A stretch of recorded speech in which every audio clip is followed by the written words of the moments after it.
We are over at our Lake Drive project this week, and let's reminisce a little bit. Above me is a curved landing, and way back on the framing stage, we actually switched that from a 45, which was designed, to this gradual curve. Fast forward, we had Will from Premier Woodcrafting here. He actually fabricated a laminated walnut nosing, and now Rich and Brandon are on site, and they have been working on fabricating a steel handrail. It is patina finished, it is fabricated on site, and what is a simplistic design actually has a lot of complications to it, and it's very detailed. So I wanna walk you guys through that. We're gonna catch up with Rich and Brandon up top, but before we do, I wanna show you something over here. These are some of the balusters that are going in, and these are getting recessed into each stair tread and the nosing. So these are a 5/8 piece of solid steel, and they're pre-finished and waxed. But what you'll notice is that we have a couple different ones here. We have 5/8 with a turn down bottom, 5/8 turn down bottom, and this is a coarse thread. I'll show you that in a second. And then we have 7/8. So depending on the location of these balusters will depend on which one they use. The nice thing is, if you look up close, you might not be able to catch this on camera, but this is turned down to recess into the stair tread. But furthermore, the guys have actually concave that bottom of the 5/8. So when it does slide in, it sits really hard on that outside edge to make sure it has a nice tight fit. These are gonna be installed in most locations. Keep this thing tight down to the floor rather than using, say, an epoxy or a glue. So a standard hanger bolt that Rich purchased at a hardware store, they're a fine thread on one end and a coarse thread on the other. And that fine thread, it actually threads into the bottom of these. And that coarse thread is what's gonna be threaded into the wood that's below our walnut nosing. And then these 7/8, these are kind of the newel post of the stair rail. In previous projects, and this was a detail that Rich insisted on, which I dig, he wanted to recess this plate. We actually did one previously where it sat on top, and while it looked good, it just, there was an opportunity to make something look even better. Rich, you guys actually sanded down some of this hardware.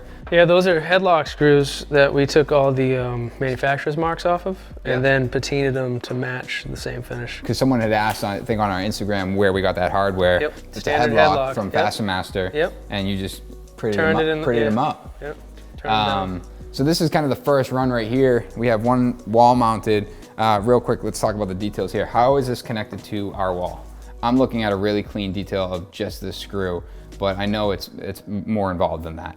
Yep, so this, after we made or did a design, if you look throughout the house, you'll see like all the handles. These are based on the door handles. Yeah, so they match the door handles.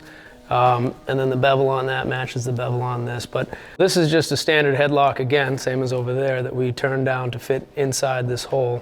And then same thing, patina finished. That goes into your wall studs, but again, we put a hole with a Fosner bit through the sheetrock, and there's actually a standoff on the back of this plate in steel that hits the studs so we don't crush. So this is a great detail because you were just about to say it, but most of the time this escutcheon just crushes the drywall and this starts rocking. Yes. This is giving you that extension is pushing tight up against our blocking. Right up against the blocking. And that cannot crush the drywall.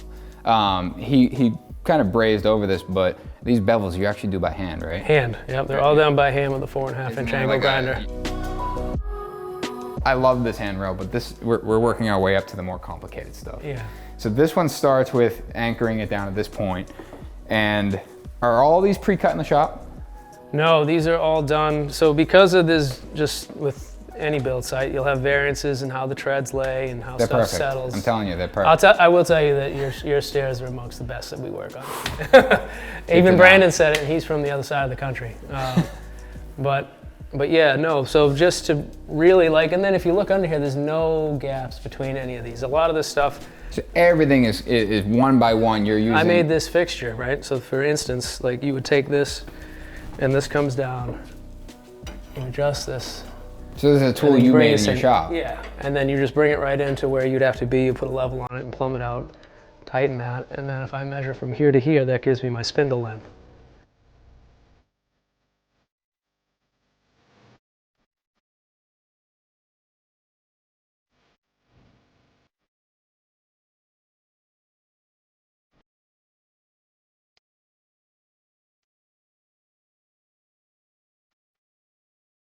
So the reason that we had to do this is because, again, these are machined at the bottom and the studs at the bottom. So you couldn't just make this and then slide these in.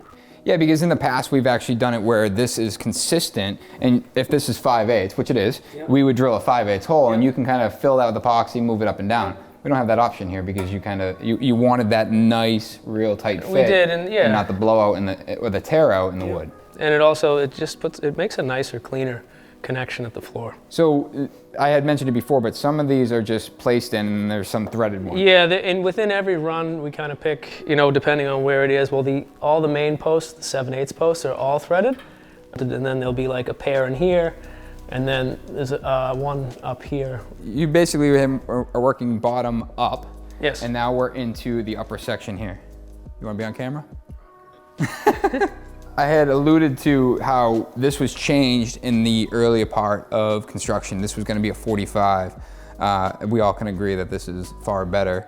Yes. But walk me through the process on how we did this. Well, let's start with the cap. The cap. So we came up and we templated the curve because it's more of an ellipse than because it flattens out. A radius. Yeah, it flattens at the end, so it was kind of hard to capture that profiles other than actually making a physical template.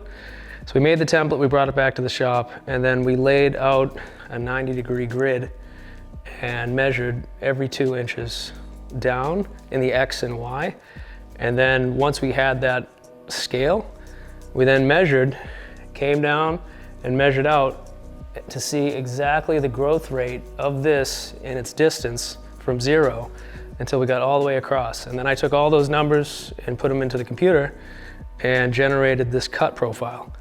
So then we put in cold roll to match the rest of it and cut out 4 sections because that's all we could fit on the table. I'm gonna stop you there. What's the determining factor as to why you would go cold roll and hot rolled? Hot rolled. And before we get there, what's the difference between the two? So hot rolled has like a mill scale finish, and it's hot rolled steel, where cold rolled has no finish on it, and it takes the patina a little nicer.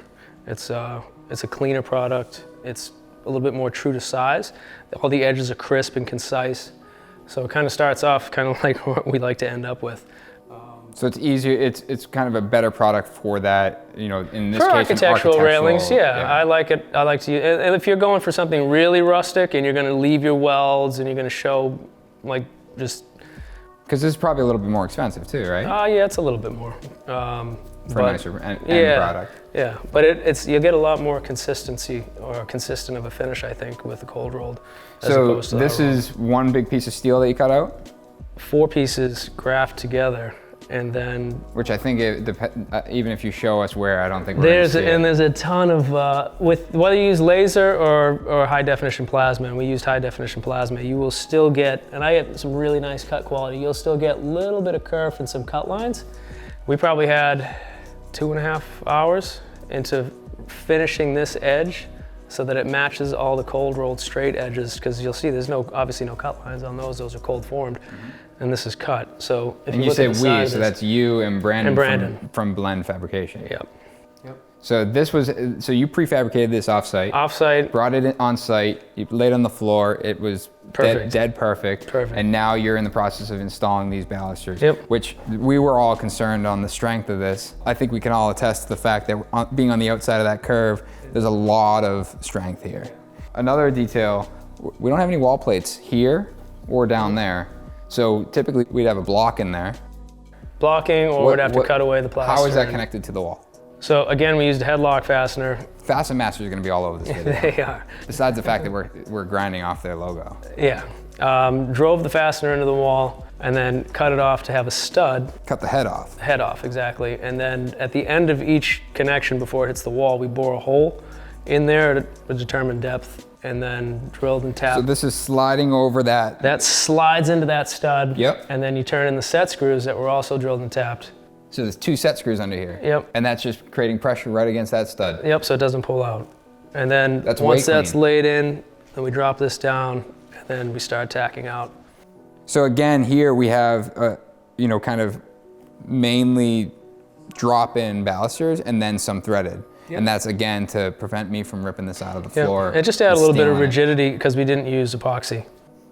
And so we get to our newel post, and then you guys are working on this section now, and that's basically connecting down to the other newel post. And you're gonna do that the same way you did that first one, kind of pick it by pick. Piece by piece. Very cool. Yep.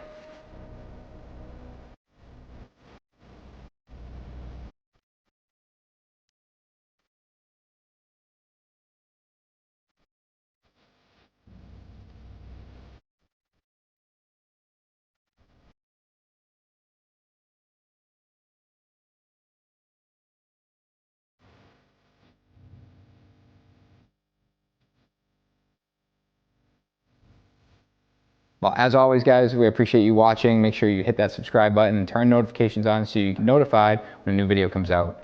I'm at NS Builders on Instagram. And Rich, Cost Fabrications on Instagram. And Blend Fabrication for Brandon. Little camera shy, but you guys have to make sure you guys check out these. These guys are absolute artists at metal, and really appreciative of the work that they put in this project and all the projects that we have going on. Yeah. I appreciate it, man. Thank you.